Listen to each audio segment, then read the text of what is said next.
सिर्फ एडवर्टाइज वाली जाहिरात वाली सरकार है। जो गुजरात मॉडल दिखाया गया पूरे भारत देश के अंदर, तो गुजरात के युवा सबसे ज्यादा बाहर जा रहे हैं पढ़ने के लिए। तो उसने वो परिवार बात बोलते हैं तो अपनी वाइफ को क्यों छोड़ दिया? सबसे पहली बात वो परिवार की बात करते तो अपने वाइफ को क्यों छोड़ दिया? उसका मेरे को आंसर चाहिए। अगर वो बोल रहे थे कि किसान की आमदनी दुगना कर देंगे, क्या हुई? क्या 5 करोड़ रोजगारी युवाओं को देने की बात थी, 2 करोड़ तो दी क्या? सबको पता चल गया है कि ये राम के बहाने मत लेना चाहते हैं। वो तो कुछ भी बोलेंगे क्योंकि उसको देने का नहीं है, सिर्फ बोलने का है। अभी जो पहले जुमला बोल रहे थे वो उसकी गारंटी हो गई, लेकिन वो दे रहे क्या? 15 लाख लोगों के खाते में आ गए क्या? जो मोदी जी कह रहे हैं कि मेरा सब भारतीय मेरा परिवार है, सब लोग जो है, तो हमारा तो कृषि देश है, बराबर है। तो किसान लोग जो आंदोलन पे बैठे तो उसके परिवार के नहीं है क्या? मैं हूं आपके साथ नदीम अकरम। इस वक्त गुजरात में हम मौजूद हैं। राहुल गांधी की जो यात्रा है वो गुजरात आज पहुंची हुई है। आज आखिरी दिन है। तमाम लोग गुजरात के हमारे साथ मौजूद हैं, उनसे हम जानने की कोशिश करेंगे, क्योंकि ये एक पहचान बहुत ज़रूरी है, क्योंकि इसी के नाम पर राजनीति जो है वो तेज हो रही है और इसी के नाम पर भारतीय जनता पार्टी जो है वो जगह जगह वोट मांग रही है। छोटे छोटे बच्चे जो हैं वो राम जी के अवतार में हैं, सीता जी के अवतार में हैं।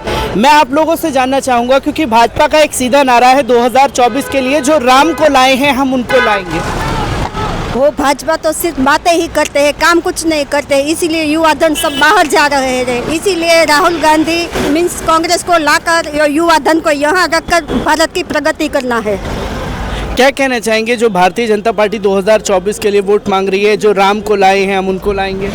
अभी जनता समझ गई है, राम के नाम पे मत नहीं। अभी तो सबको नौकरी चाहिए, रोजगार चाहिए, शिक्षण चाहिए, अच्छा आरोग्य चाहिए। सबको पता चल गया है कि ये राम के बहाने मत लेना चाहते हैं, क्योंकि सबके मन में राम है। राम के नाम के वोट तो किसी को नहीं मिलेगा, नहीं कांग्रेस को, नहीं भाजपा को, कोई किसी को नहीं मिलेगा। क्योंकि अभी सबको ज़रूरत है नौकरी, बेरोजगारी है, आरोग्य है, शिक्षण है और महिला सुरक्षा। सबसे तो बड़ी मैं महिला हूँ, इसलिए महिला सुरक्षा है। क्योंकि महिला सुरक्षा अभी इतनी कम हो गई कि महिलाओं को भी मजबूरी से काम करना पड़ता है, कोई अपने दिल से नहीं काम करता। रात को 12-12 बजे तक महिला काम कर रही है, ये मजबूरी है, ये महिला समझ सकती है। अपने बड़े नेता नहीं समझ रहे बीजेपी वाले, उसको तो बोलते हैं हम काम करते हैं, काम से काम कोई करता नहीं। अभी पैसा बनाने का काम कर रहा है, भ्रष्टाचार तो नष्ट करने का काम करता है, वही भ्रष्टाचार करते हैं। वो बोलते हैं कोरोना में फंड आया, वो किधर गया? राम नाम के जो फंड आया उसका भी हिसाब दीजिए आप। हम जनता मांग रहे हैं, कोरोना का फंड भी हम जो आया है उसका भी जनता मांग रहे हैं हिसाब। हम जनता के टैक्स से पैसा लेते हैं। परिवारवाद की बात कर रही है, मोदी जी कहते हैं कि पूरा देश हमारा परिवार है।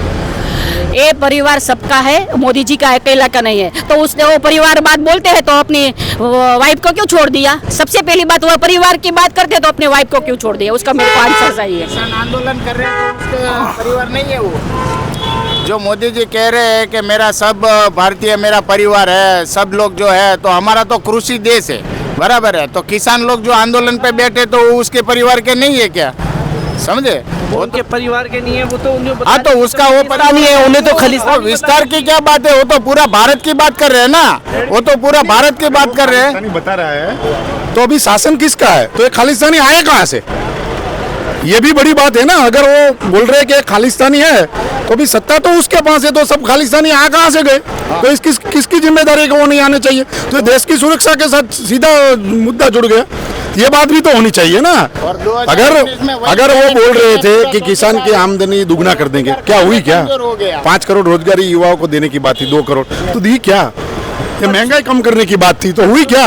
पर देश के प्रधानमंत्री तो साफ तौर पर ये कह रहे हैं ना, जो लोग बैठे हुए वो सिर्फ मोदी से नफरत करने वाले लोग बैठे, ये नकली किसान नहीं। वो तो कुछ भी बोलेंगे, वो तो कुछ भी बोलेंगे क्योंकि उसको देने का नहीं है, सिर्फ बोलने का है। अभी जो पहले जुमला बोल रहे थे वो उसकी गारंटी हो गई, लेकिन वो दे रहे क्या? 15 लाख लोगों के खाते में आ गया क्या?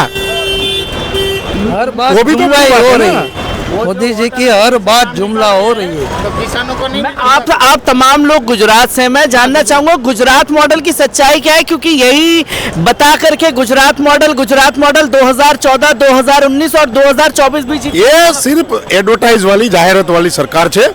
जो गुजरात मॉडल दिखाया गया पूरे भारत देश के अंदर, तो गुजरात के युवा सबसे ज्यादा बाहर जा रहे हैं पढ़ने के लिए। ये भी तो है ना, आज सबसे ज्यादा अगर देश से कोई युवा जा रहा है बाहर तो गुजरात का जा रहा है, वो भी तो वास्तविकता है ना।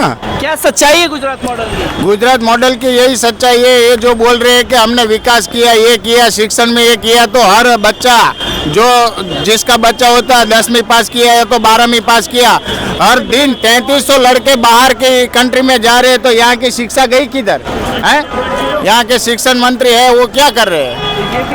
लोग जो हैं तमाम सवाल कर रहे हैं, जो कि साफ तौर पर उनका सवाल है कि गुजरात मॉडल की आखिरकार सच्चाई क्या है।